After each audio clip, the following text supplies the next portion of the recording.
Dorothy ukutanipo pamenepo. Uganiza kuti ndikutanipo. Tango yankha. Funso silimayankhidwa ndi funso linzake. Nanga munthu amaganiza ndona zati ndikutani.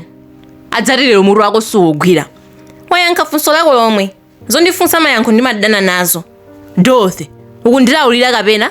Hayi, zona zake ndizoti iwe ndi mamuna ochititsa manyazi. Ndipo nditalikire mtima ngosadatupe. Dorothy, nkhani yake iti? Iya, ukamadziona umati ndiwe ndani. Msinkhu mmene ukoma nzeru zako zopepera. Koma talalatanso kuti ngati wagwidwa ndi ziwanda zikuchoke. Ndipo mtima wako uphwe. Ndidakhala chete osamuyankha. Kulala kwa Dorothy kunaonetsa ari khalidwe lake lonse ngakhale likadzapita ku banja. Anzanga manduze kuti Dorothy nkazamanga naye banja azandisowetsa mtendere. Amati nzeru zamasamu omwe ankakhonza kwambiriwo zinali zida zamphamvu kuonjezera pa ukali wake. Ndinene zona. Kukhala ndi mwamuna nzangayo mbanja sizinandopse. Ndinadziwa kuti tsogolo la banja limene ndimayina okalimba nalo. Dorothy amanduza kuti akamaliza maphunziro ake au kachenjede wa masamu adzapita kunja kwa dziko lino kuti akatenge ena ogwiritsa ntchito masamu ndi zipangizo zamakono. Ichi chidandikondweretsa chifukwa ndidaona kuti iyeyo azidzakonza bajeti ya mbanja mwathu ngati kompyuta. Choncho zowangana naye sindidadzionepo apa.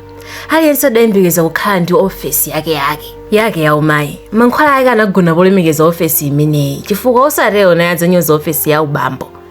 Awa ndi maofesi awiri olekana. Ngakhale kuwaphatikiza maofesi wankupanga imodzi ndipo funika kukhala ndi oyang'anira kuti ntchito iyende. Tsopano nditakhazika pamalopa ndimafuna kumuyankha Dorothy uja. Ndinali nditaona kuti kundinena kuti sindingaphe ndi khoso yemwe chidali chipongwe. Koma ndikuti ndizitsekula kamwa zabo anatolokera pamalopa akunjenjitsa mpira. Dorothy amaoyang'anitsitsa mpirawo kwambiri. Maso ake amausata kulikonse unkanjanjira ngati amaopa kuti umumenya. Zabo atafika polandira alendo paja adayamba kuwerenga zomwe zidalembedwa pamenepo. Padali nkhani ya mpira. Imati anthu onse ofuna kukaonera mpira ku Blantyre tsiku lotsaliralo adayenera kukomana ndi wokonza ulendo umenewo. Timu ya Dorothy ndi yanga zidafika ndime yotsiriza yolimbirana chikho chomwe chija tinkalimbirana ndi Zanda. Koma ulendo uno ndalama zake zidaonjezeredwa. Anthu mitima idali joko kufuna kukhala oyamba kuchitenga chikhochi. Anthu amadziwa kuti mpira wake udzakhala wawafa. Mawa wina amwalira. Adakuwaza bo atatha kuwerenga uwakumuyang'ana Dorothy. Ndatha ine wanu Zabo. Ngati simulandira uthenga wamu ndiyankhe mwansanga. Mufuna ndikuchotse mamina ngati njinga ija? Adafunsa Dorothy mwamwanu ukwakuyang'ana Zabowa. Kamwalo nachitanso chabe, lilibe nzeru. Ndidarero uku ndikuyang'ana Dorothy. Ndidapalamula ukali wake. Adandiyang'ana ngati katswiri wankhonyo yemwe yankaderera nzake kuti amugwetse katswiri nzake mu chigawo choyamba. Adati, Darrington, wasanza chiyani? Osagwisa ntchito maso ndi makuroka bwanji. Ndipo ndimayesa lamu ako wawapura wekha. Darrington wagwira ntchito pomwe Zabowa. Ndikale lija ndakhala ndi kukukhumba chokalipa chadza ndiyani.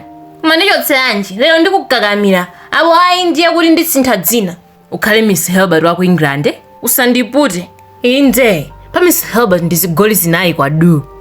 Dorothy amandiyang'anamo ndiopseza. Nkhani za masewero zija zidasanduka za nkhondo tsopano. Nkhondo yapachiweniweni. Darrington ukutero? Tionetsana. Udziwe kuti umapita moyera, mopanda zipolopolo. Koma ulendo uno munjenjemera chifukwa zidzakhala zathawitsa mwana. Pamasenga? Pagona chiyani apa choti chitimvetse m'mimba. Chani? Iwe Darrington usandinyase ndi chano wakoyo. Nalo mukuyenera kulipira. Ndikale tidayamba kugwetsa misonzi inu mukuvina. Mulungu wake uti? Yemwe watonse? Hey! Ndidamuseka.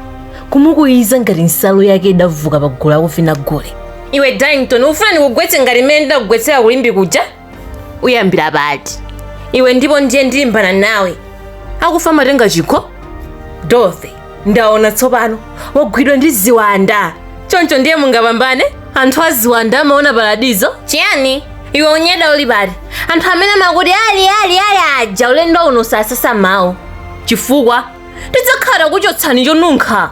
Dorothy, mene wasankhidwa kukhala mlembi wawo chemera rimu yako wayesa ndiwe mtsogoleri wa rimu ya dziko lino? Choka apa, umati asandisankhe? Kenaka Dorothy amalephera kuyankhula.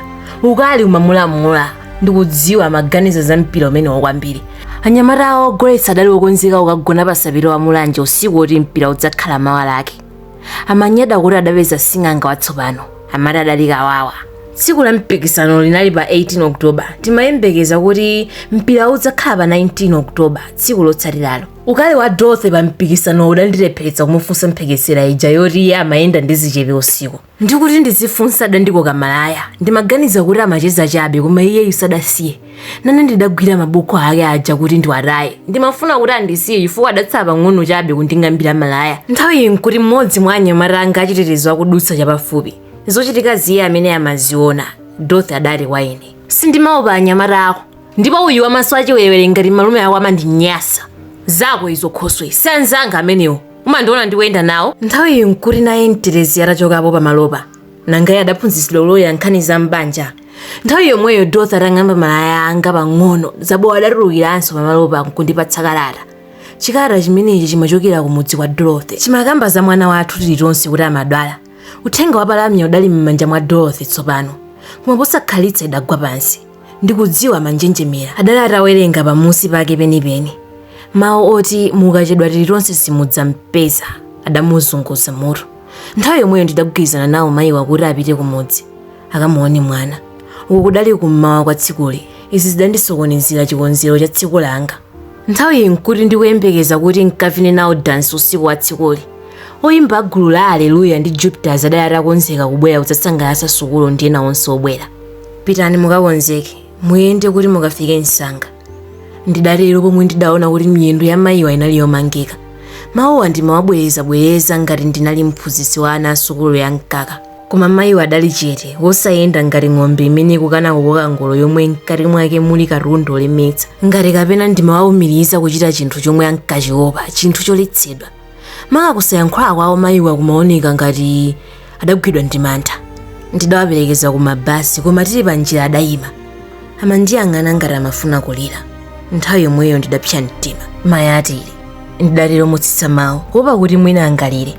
Bwanji mukumanga nyumba pa njira pano, mukatero ndiye kuti kumene mukupitako simukafika? Mfiti zimenezi zikufuna kundidyera mwana wanga, zanditchola thupi.